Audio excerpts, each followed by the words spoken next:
Hey guys, this is your girl Lordy back with you guys again with a video. This video I'm going to show you how to apply strip lashes that last 2 to 3 weeks on clients, on yourself, because I actually do this method on myself and clients.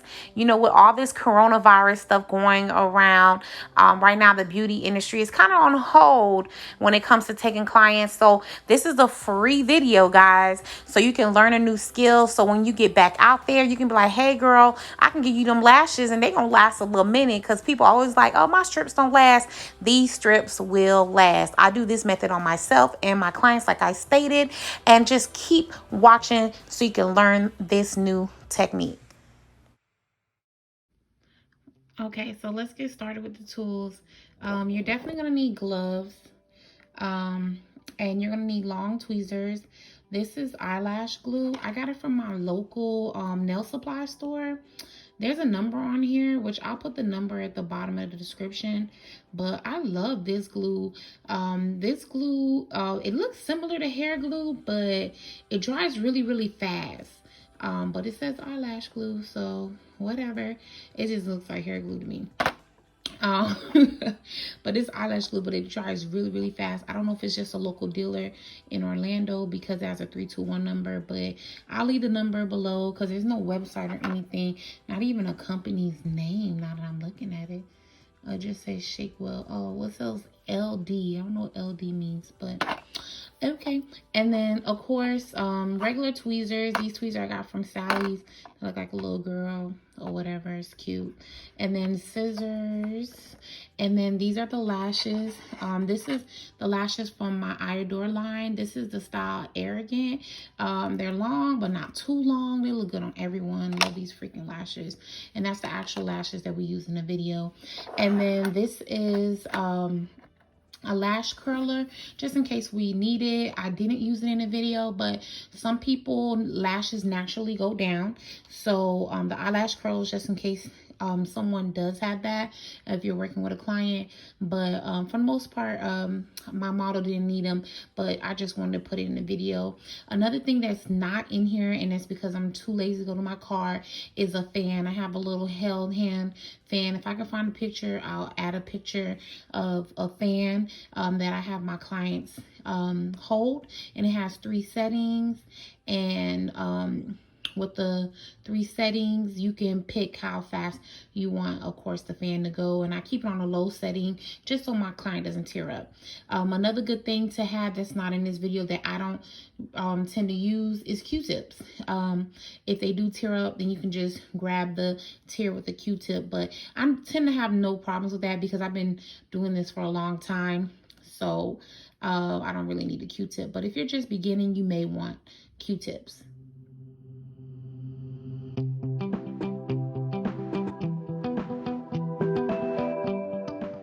First, you're going to go ahead and measure that lash against the client's lash or your lash.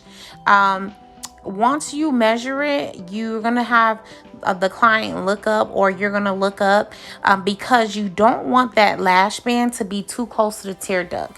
If you place the lash too close to the tear duct, what occurs is they'll get teary. They'll see it. They feel like something is in the corner of their eye. Now, if this is a person who's never worn lashes, they're gonna feel it regardless. That's just what I've experienced in the past. Most of the time when I ask them, they'd be like, oh yeah, this is my first time wearing lashes. So they're gonna blink a lot and they're gonna feel everything. So it's not you, I promise. Now, once you measure the lash, you can cut it if you need to cut it. This particular client, I did not have to cut her lashes. So I'm going ahead and placing the glue on the lash band, and I'm going to go ahead and place it as closely to her lash line as possible.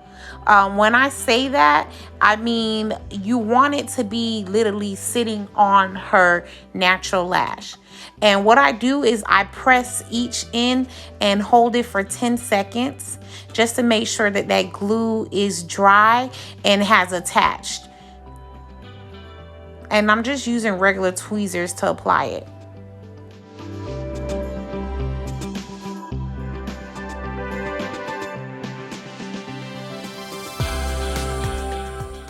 now you would just give your client the fan, and I would apply a little dot of glue on the back of my glove, and I would rub that glue against one side of the long tweezers. You don't want it on both sides, only on one side. As I'm showing you here, it's only on one side. And if you need more glue, then you would just rub it against that glue again, if you wanted to put an extra layer of glue.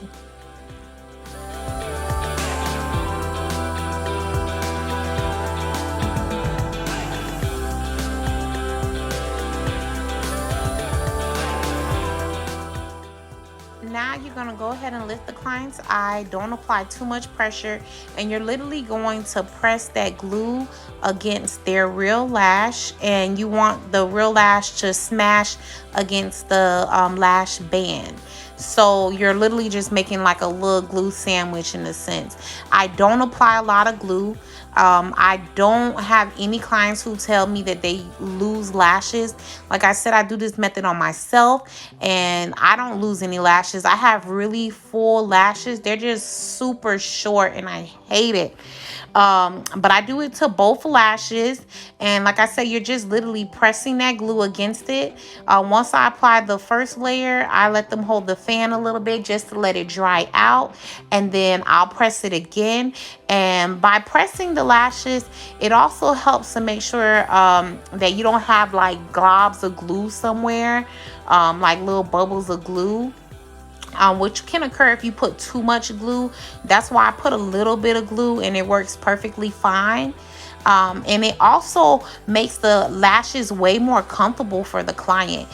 Sometimes my clients will be like, oh yeah, I'm not used to it, so I feel it, but once I press it, they be like, oh, I don't feel them no more. So it just makes it the lashes way more comfortable when you press them. Even if you're not placing glue at the bottom, you can just press them if you have this type of lash glue on it, and it'll keep the lashes on for like a week or two. And now my client's showing you how her lashes look. Now this is the finished look of the client's lashes. I also tinted her brows. If you want to see how I achieved this brow tint look, I do have an online brow tinting course using the I Adore brow tint, which I'll leave a link below. I hope you guys like this video. Subscribe to my channel, share it, and I just really hope that it was helpful. And you guys, we're gonna get through this, I promise. And until next time, bye.